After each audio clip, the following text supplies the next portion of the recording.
Boa tarde, pessoal. Eu sou o professor Cristiano, sou professor de redação e nós vamos falar sobre um gênero textual chamado poema, tá?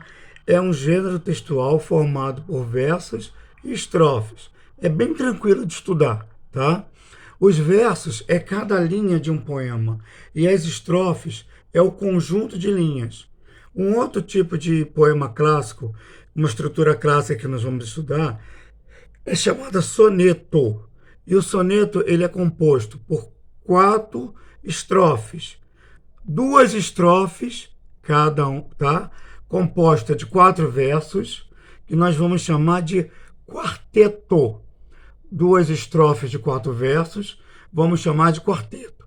E 2 estrofes de 3 versos, que nós vamos chamar de terceto. Essa estrutura é uma estrutura clássica, tá? Ela atende ao período clássico, à época clássica, e ela é notadamente utilizada durante o parnasianismo, principalmente no Brasil e no resto do mundo. O que acontece? Nós vamos observar que o poema ele ainda possui alguns elementos que nós precisamos entender. Primeiro, é um chamado métrica. A métrica é a contagem de sílabas de cada verso. Dependendo da contagem de sílabas, você pode considerar os versos. Na antiguidade e no parnasianismo no Brasil, se utilizava muito uma estrutura chamada de versos decassílabos, que eram versos de 12 sílabas. Então, cada verso do poema, ele possuía exatamente 12 sílabas. Quanto ao ritmo, o ritmo que nós falamos, na verdade, se trata da questão da tonicidade das palavras. De acordo com a tonicidade, você vai tendo uma musicalidade no seu poema. O que é essa tonicidade? Palavras oxítonas, paroxítonas, proparoxítonas, ou seja, a parte de acentuação. De acordo com a acentuação das palavras, nós vamos conseguindo ter uma maior intensidade e uma menor intensidade na leitura do poema. E isso vai fazendo o seu ritmo, tá? Temos as rimas. O que são as rimas? É a aproximação de semelhança entre a última sílaba de cada verso. Ok? É a aproximação de semelhança da última sílaba de cada verso. Valeu? Temos ainda a questão dos versos livres. O que são versos livres? Os versos livres são versos que não possuem contagem de sílabas. Ou seja, você não tem no seu verso uma contagem de sílaba definida. O seu poema ele é escrito de forma aleatória. Você não obedece um padrão na contagem de sílabas. E nós temos ainda os versos brancos. Os versos brancos é quando você tem, tá, a ausência de rimas. Se o seu poema não possui rimas, nós dizemos que são versos brancos. Não é tranquilo, pessoal? É bem tranquilinha essa parte de poema, correto? Bem, um outro gênero que nós vamos também ver hoje, por isso o nosso vídeo vai ficar um pouquinho mais longo, é um gênero chamado romance, tá? Vamos imaginar o seguinte, até então, o gênero que nós tínhamos era o poema, tá? Versos, estrofes, um gênero característico. Era um gênero textual, uma narrativa escrita em poesia. Agora nós vamos começar a ter o romance, que é um gênero textual, é uma narrativa escrita em prosas, tá?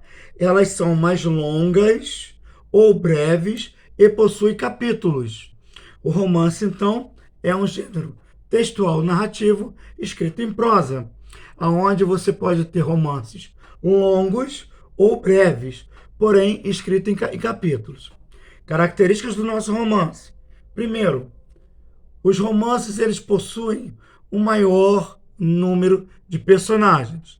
Segunda, os espaços no romance eles são detalhadamente escritos, ou seja, o espaço, o ambiente, aonde acontece o enredo, aonde acontece a narrativa, ele é detalhadamente escrito no romance, o que significa que não possa ter outros espaços, ok?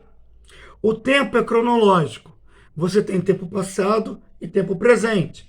Em algumas situações, o romance se passa no presente e faz voltas ao passado para justificar alguns comportamentos no presente, ok? A narrativa permite várias situações, né? Ou seja, você tem uma narrativa principal, você tem uma história principal e várias histórias secundárias à volta. Porém, essas histórias elas precisam estar entrelaçadas. Elas não estão aleatórias. Elas precisam ter sentidos e encaixar uma com a outra. Perfeito? Última característica que nós teremos aí. Desculpa o rolo aí, tá? A narrativa, ela busca uma proximidade da realidade. É o que nós chamamos de busca da verossimilhança. A narrativa, ela busca a proximidade da realidade. Beleza? Continuando. Bem, o Brasil se torna independente. E a partir do momento que o Brasil se torna independente, aí é preciso criar um passado histórico, uma identidade cultural para o Brasil. Os romances escritos no Brasil, eles vão se dividir em 4 tipos de romance. Romance indianista. São romances que vão ter como característica o índio como um herói nacional, se contrapondo ao estereótipo europeu. Romances históricos. Os romances históricos vão relatar, durante o período de Brasil colônia até a independência, as grandes revoltas, as grandes batalhas, o processo de colonização do Brasil como feitos históricos. Os romances regionalistas. Romances regionalistas, eles vão dar foco principalmente à cultura, à questão social no Brasil. Esses romances vão procurar, entre outras coisas, ter um foco maior nas regiões do Brasil, tá? Região Sul, Sudeste, Nordeste, enfim, e suas características, tanto do seu povo, da sua população, como a sua característica sociocultural.